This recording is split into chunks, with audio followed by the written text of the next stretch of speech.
80 शब्द प्रति minute dictation start.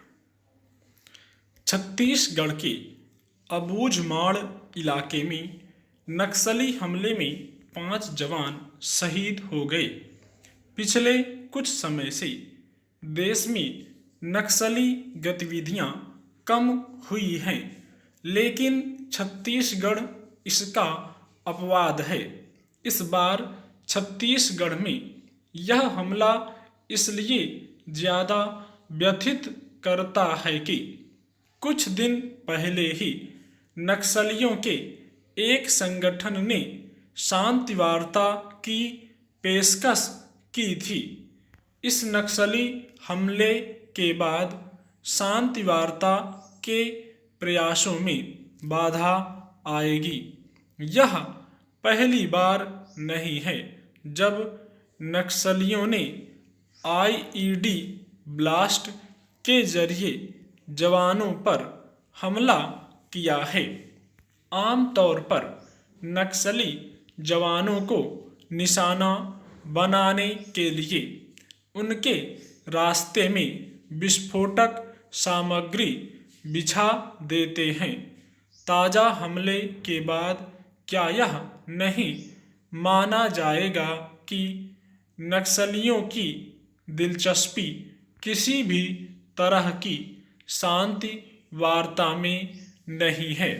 यह भी गौरतलब है कि शांति वार्ता के लिए नक्सलियों की शर्तों को लेकर सरकारी पक्ष के विरोधाभासी बयान सामने आए। संभव है कि सरकार पर दबाव बनाने के लिए भी नक्सलियों ने इस हमले को अंजाम दिया हो। बस्तर में सीपीआई की दंडकारण्य स्पेशल जोनल कमेटी के प्रवक्ता की ओर से जारी एक पर्चे में कहा गया था कि वे शांति वार्ता के लिए तैयार हैं, बशर्ते नक्सलवाद प्रभावित क्षेत्रों से पुलिस और सुरक्षा बलों के शिविर हटा दिए जाएं, साथ ही उनकी पार्टी पर लगा प्रतिबंध खत्म हो। जेल में बंद उनके नेताओं को रिहा करने की शर्त भी लगाई गई। नक्सलियों ने जिस तरह की शर्तें रखी हैं, उनको मानना जोखिम भरा है, क्योंकि माना जाता है कि नक्सली अपनी बात पर कायम नहीं रहते और शांति की बात करते करते हमलावर हो जाते हैं। छत्तीसगढ़ में वर्ष 2019 में नक्सली हमलों में 22 जवान शहीद हुए थे, लेकिन 2020 में 36 जवान नक्सली हमलों में शहीद हो गए।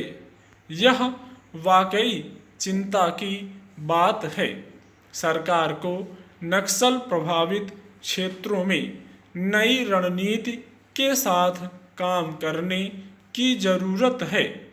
अपनी पुरानी रणनीति की समीक्षा भी करनी होगी। साथ ही नक्सलियों की तरफ से आए शांति वार्ता के प्रस्ताव को सरकार को तुरंत खारिज नहीं करना चाहिए।